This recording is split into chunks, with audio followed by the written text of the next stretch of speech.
आगे माई दुल्हा सुंदर मुख अपन में नहीं,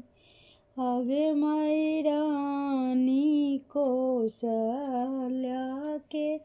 लाजो नहीं, आगे माई दुल्हा सुंदर भाला चननो नहीं, आगे माई दुल्हा सुंदर भाला चननो नहीं, आगे माई रानी के कई के लाजो नहीं, आगे माई दुल्हा सुंदर की कजरो